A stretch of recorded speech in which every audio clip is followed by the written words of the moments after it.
Before we start, please note that the opinions, beliefs, and viewpoints expressed on this podcast are those of the speakers and do not necessarily reflect the official policy or position of Trampoline Media. You are listening to Indian Teens Unfiltered, a trampoline media podcast where teenagers across India speak their mind about things that matter to them and issues close to their heart.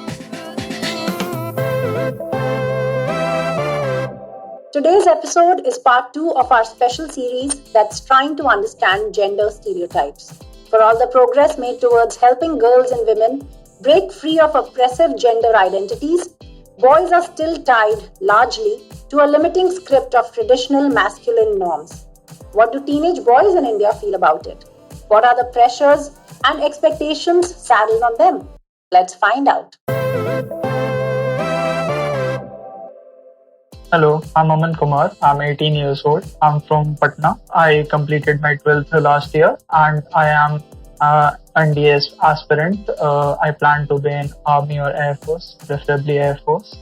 My father is a government servant. I have my brother, my mother and my father in my family. I think my family is on the verge of traditional and modern. Hello, I'm Angad Singh. I'm from Mumbai. I'm 17 years old. I'm from a higher middle class family.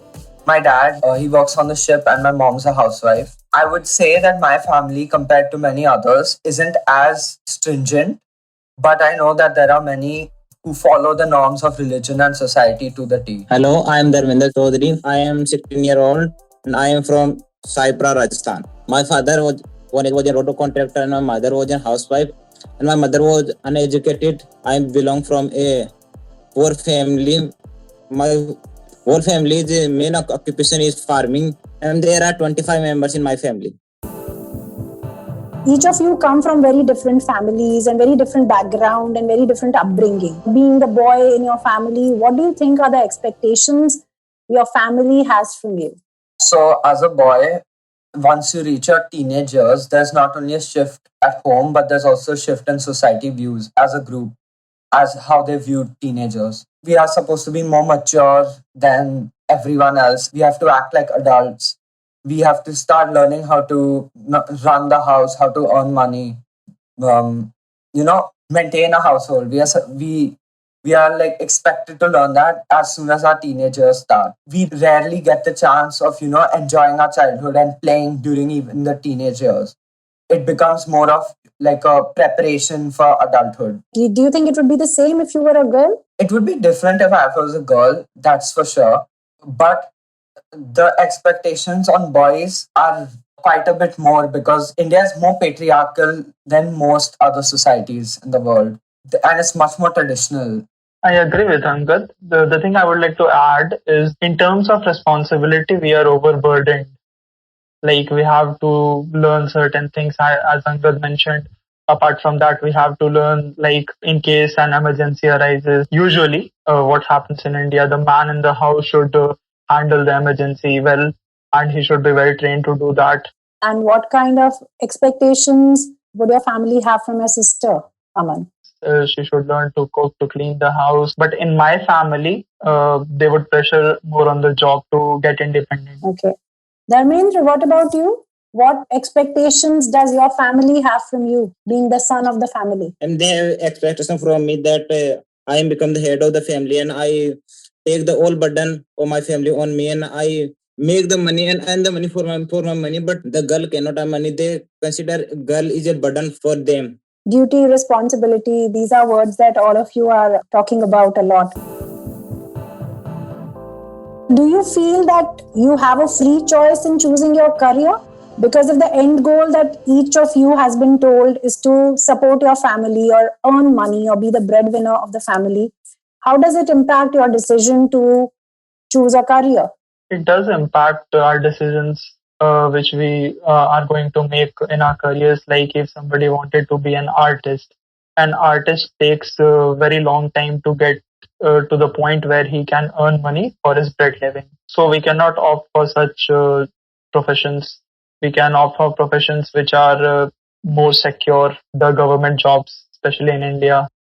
So for me, like it definitely impacts the decision because my passion is fashion and sneakers. So I was like, I'm going to do a job in that. That's what I have decided now. But still, you have doubts. Should I take the, like computer science, even though I don't like it, but because I know I will get certain sum of money that will be, useful for me and my family in the future. So it definitely impacts it. The very less importance is given in India towards your passions. That is why you see so few people try and branch out and do different things. What they don't realize is that if they had taken the risk and taken what they wanted to do as a passion, they would probably be better at it. Yeah, very well said. What do you think, Dharmendra? I want to become a civil servant. So these service required more time, like 4 years for graduation, other time for preparation. But in my village, my parents told that soon you will become a government service, like in the administration police, Delhi police. In this service, don't require more time. So this will impact the decision of future. So, what did you decide? Because your parents want you to join the police force, right? And you wanted to join the civil services. What have you decided? I want to become a civil servant. Mindri, you also said that your family is dependent on farming. You have your own farms. So, how does that work? If you join the civil services or even the police force, you won't be in the village anymore, right? So, how will that work? In Rajasthan, we grow only creep crop because we are totally dependent on the monsoon. So in winters we are free. So total earning from farming is it 40 to 45,000. I don't want that. I will depend my future on the farming. I have a brother also, so which will maintain care my parents. Is that a big thing on your mind about taking care of parents? Yes, ma'am. Okay. Aman, what about you guys? Is there a pressure to take care of your parents, or are you free to do what you want? I feel I'm free, but the human nature, even I have to take care of my family because they provided me everything. At the end of the day, they are old and they, at a point of time, they will be helpless physically. So I have to take care of them. It's the same for me also. I'm planning to go abroad and study. But my parents, both of them, they say that they are independent. I know that I will definitely help them because that is what as family you're supposed to do. But I can go abroad knowing that my mom and dad they'll be like, we're fine. Means we can manage without, me having to do anything. And so that really, really helps in giving another sense of surety. As our parents say, तुम्हारी खुशी में हम लोग की खुशी है जहाँ तुम खुश रहोगे वही हम भी खुश रहेंगे. Okay, so now talking about your families only, do you think that the women in your family, they are treated differently from the men? In my house, the decision would be taking on the majority of men's, like for anything, like for a wedding, like for any program. So men's fix the dates of the program and each and everything. So the main aim of girls to look after the home. They will told that your duty to look after the children and become a good wives. I don't think there are such norms in my family. If a decision is taking, all four of us sit down on the dinner and then we decide something. Just voting. Okay, and what about you, Angad? I would say the same. I would honestly say that my mom, she's a main decision worker. She's like the most valuable player of the team. I'm like very proud of her because my dad, any decision he makes, he's like, I'm going to ask your mom first, then I'm going to do. If at all, my mom's the main player. Same here. And this problem is mainly seen in the villages because due to there are many people in the villages who are uneducated who follow the historical custom. So in cities, the women's and men's cannot will treat equally, but in villages not.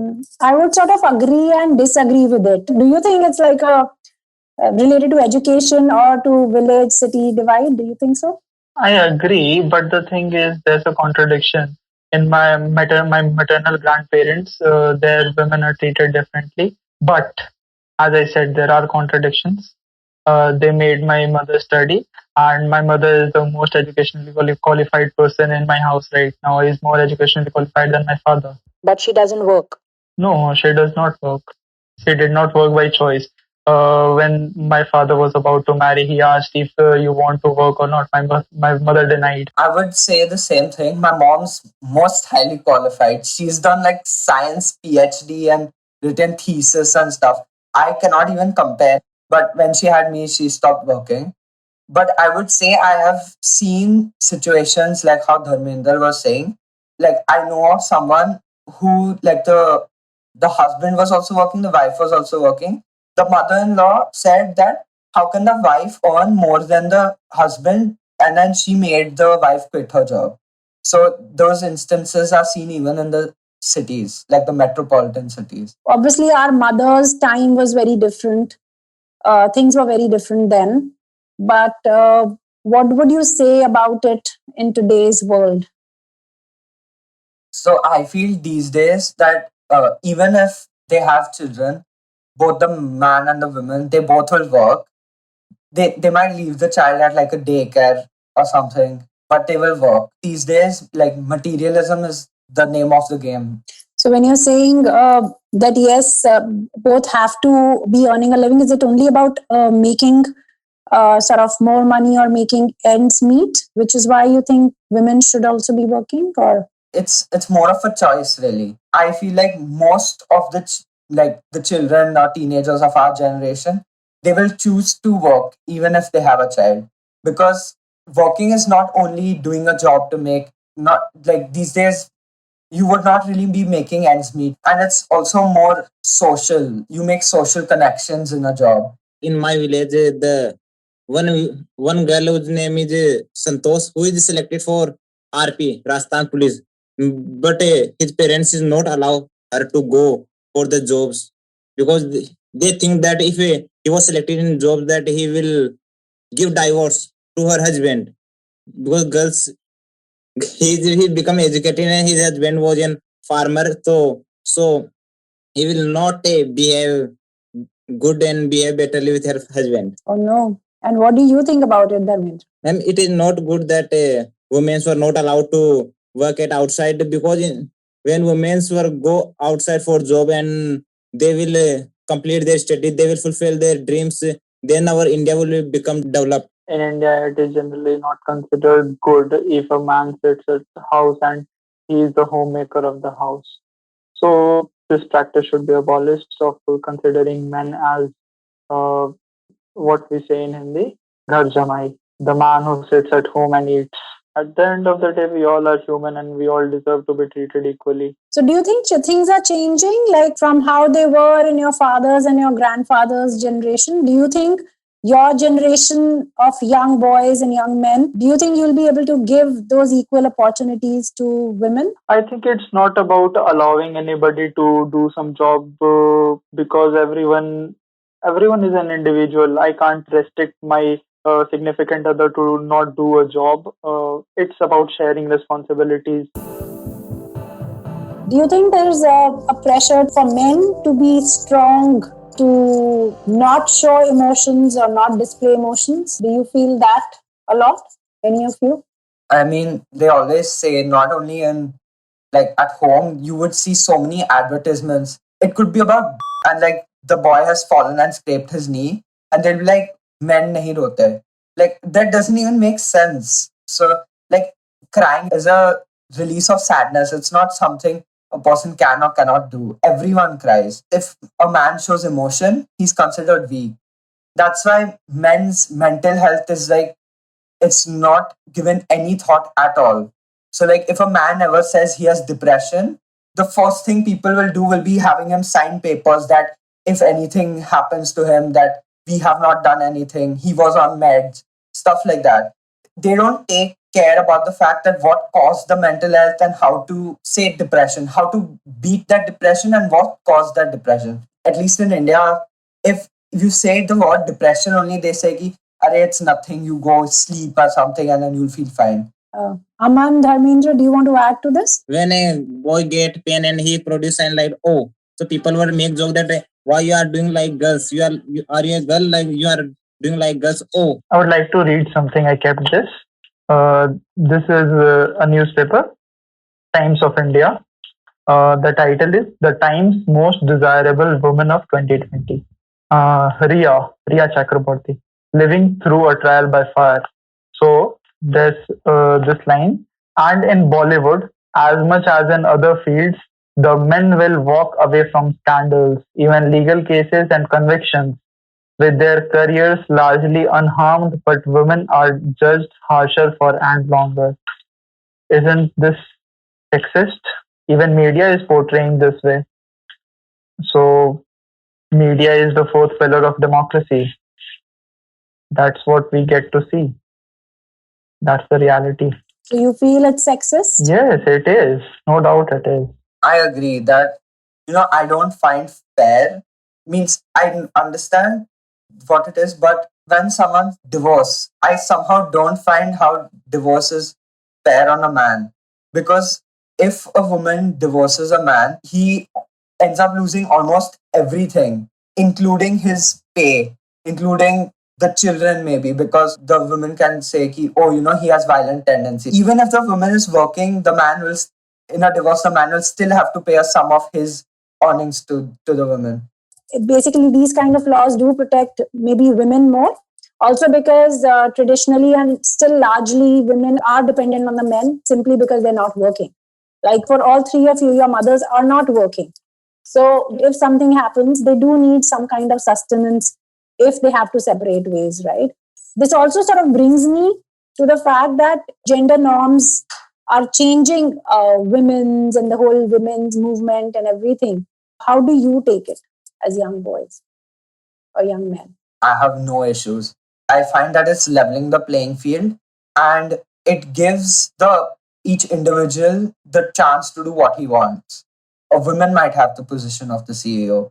Like the man might just stay at home and take care of the kids and stuff like that. Jobs will no longer be decided by gender. But some of these movements are too extreme. Like rather than meeting at a middle point, they will push their point forward and not even listen or try to reason out the other side's point.